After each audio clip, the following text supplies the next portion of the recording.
साथियों नमस्कार, मैं आनंद। आज आप लोगों से काफ़ी महत्वपूर्ण विषय पर चर्चा करना चाह रहा हूँ कि कई सारे बच्चों की क्वेरीज भी थी और अभी काफ़ी ज़्यादा लाइट में भी विषय है।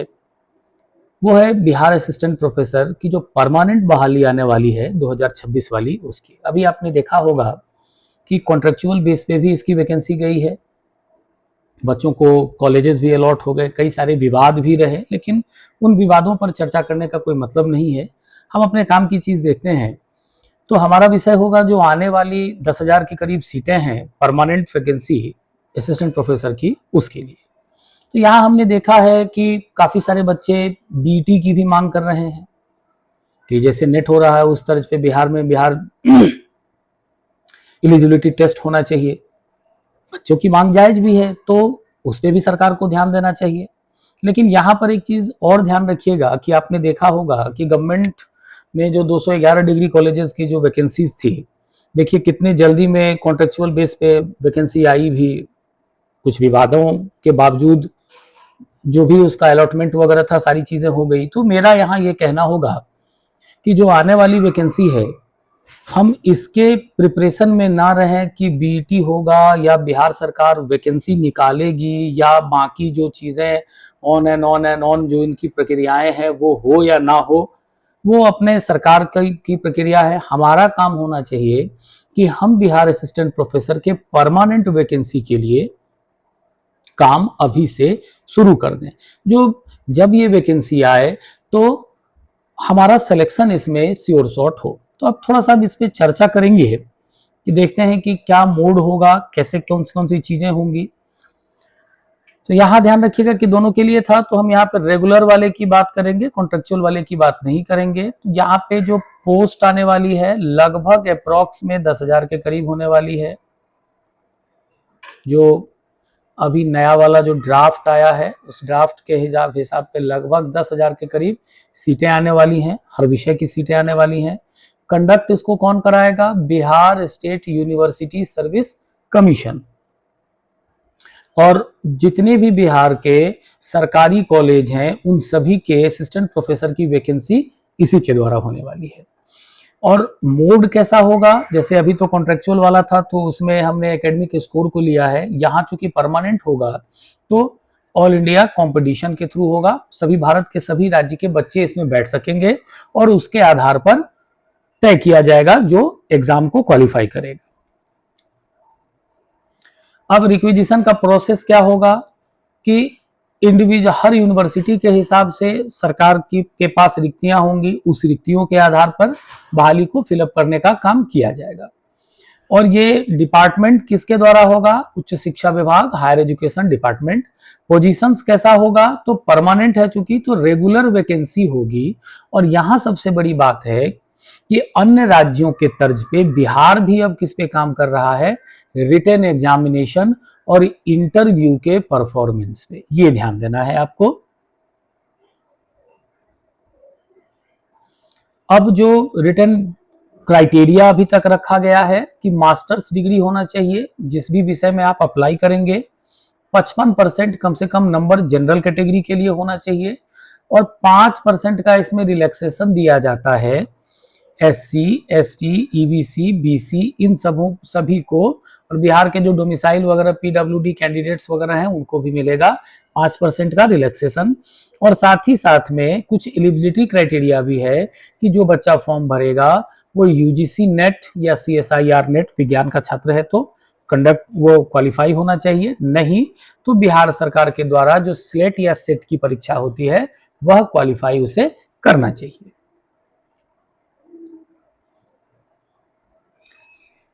अब इसमें साथ ही साथ जो बच्चे PhD होल्ड कर रहे हैं उनके लिए भी सुनहरा अवसर है।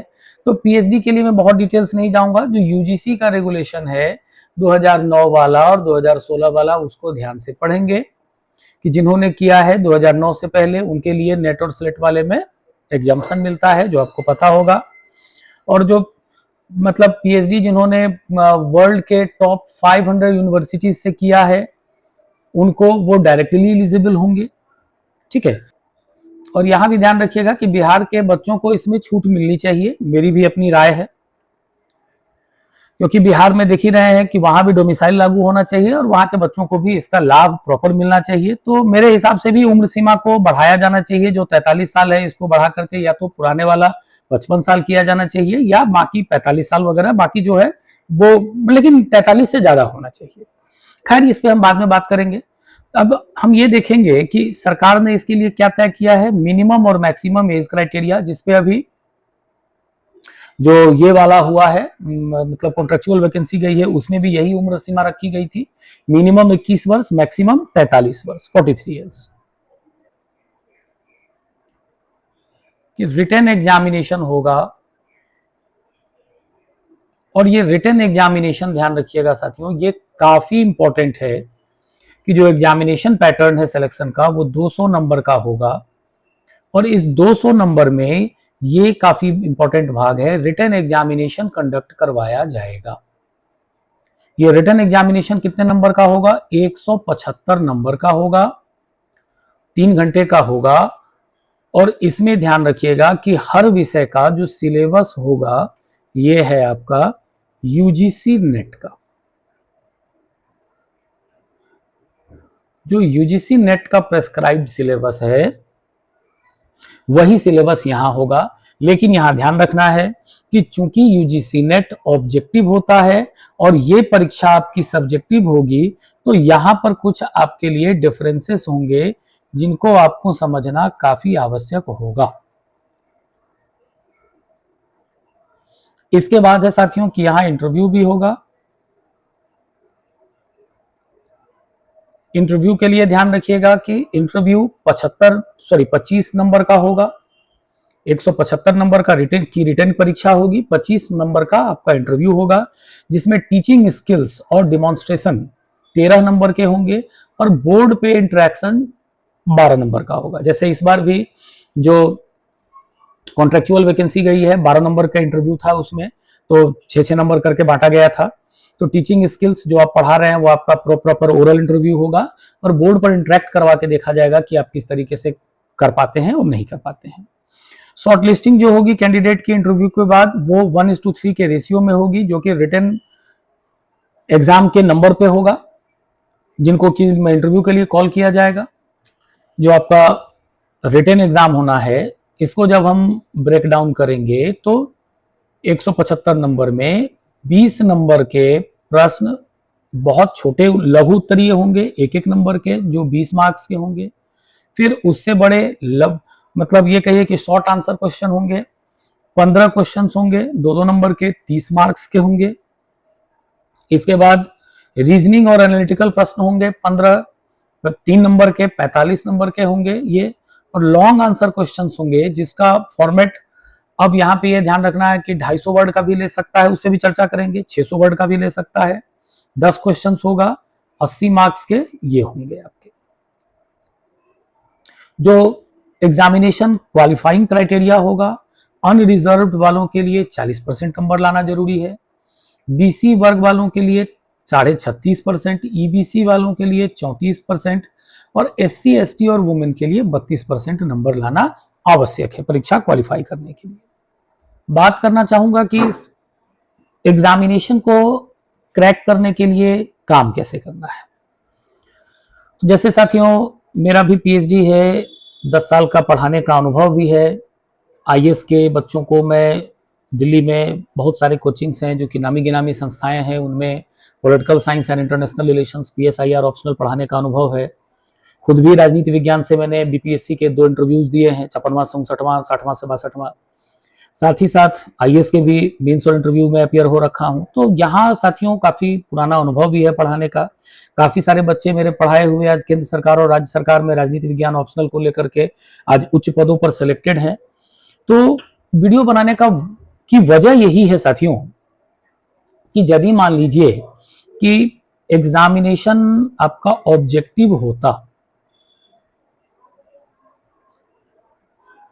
तो बाकी जैसे आप नेट के अन्य कोचिंग वाले करवाते हैं, सिलेबस वही है, तो आप आसानी से उसको फॉलो करके कर सकते थे। लेकिन चूंकि यहां पे पेपर सब्जेक्टिव होना है,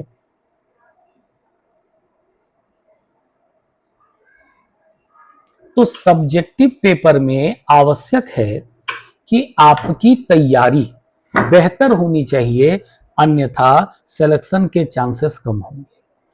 सेलेक्टिव भी होनी चाहिए। अब यहां पर सब्जेक्टिव प्रिपरेशन के लिए, आंसर राइटिंग के लिए कुछ इंपॉर्टेंट पॉइंट्स हैं जिन पर मैं आपसे चर्चा करना चाहूंगा। जब भी सब्जेक्टिव होगा तो आंसर राइटिंग स्किल काफी ज्यादा मैटर करेगा।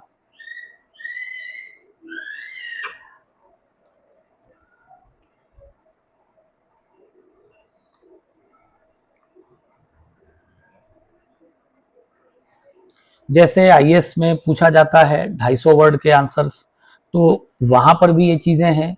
और यदि हम यूनिवर्सिटी लेवल के फुल लेंथ के आंसर को देखें जिसमें 500 to 600 वर्ड है, वहां पर भी है। आंसर राइटिंग स्किल जब कभी भी होगा तो मैं यहाँ पर आपको आंसर राइटिंग स्किल्स सिखाऊंगा। और खास करके मैं पॉलिटिकल साइंस, राजनीति विज्ञान के जो बच्चे Bihar assistant professor permanent vacancy की प्रिपरेशन कर रहे हैं, वो मेरे साथ जुड़ करके, ऑनलाइन प्लेटफॉर्म पे जुड़ करके इसका लाभ उठा सकते हैं। यहाँ पर आंसर राइटिंग स्किल में मैं आपको बताऊंगा कि कीवर्ड को कैसे सेलेक्ट करना है, कैसे सेलेक्ट करके जो आंसर राइटिंग को दो भागों में हम बांट करके काम करेंगे। एक तो बेसिक फॉर्मेटिंग होगा, दूसरा फिर मार्क स्विचिंग फॉर्मेट होगा। बेसिक फॉर्मेट में कैसे लिखना है, जिस पर हम आंसर राइटिंग को 3 भागों में बांटेंगे, इंट्रोडक्शन, बॉडी, कंक्लूजन। इंट्रोडक्शन में कीवर्ड पकड़ के यदि 250 वर्ड का आप लिखेंगे या वेरी शॉर्ट आंसर्स, तो उसके आंसर्स हमें कैसे अप्रोच करने हैं। लॉन्ग आंसर वाले के आंसर्स को इंट्रोडक्शन कैसे बनेंगे कीवर्ड से। बॉडी के फॉर्मेट को कैसे हमें लिखना है, बॉडी के फॉर्मेट में हम ये देखेंगे कि जो बॉडी बनेगी उसको कैसे बनाना है। फिर दोनों को प्रश्न के अकॉर्डिंग कंक्लूजन हम कैसे ड्रॉ करेंगे। पहले इन सारी चीजों पे काम करेंगे, फिर उसमें यदि जरूरत पड़ेगी तो डायग्राम्स कैसे प्रिपेयर करना है, ये सारी चीजों पर हम बातचीत करेंगे।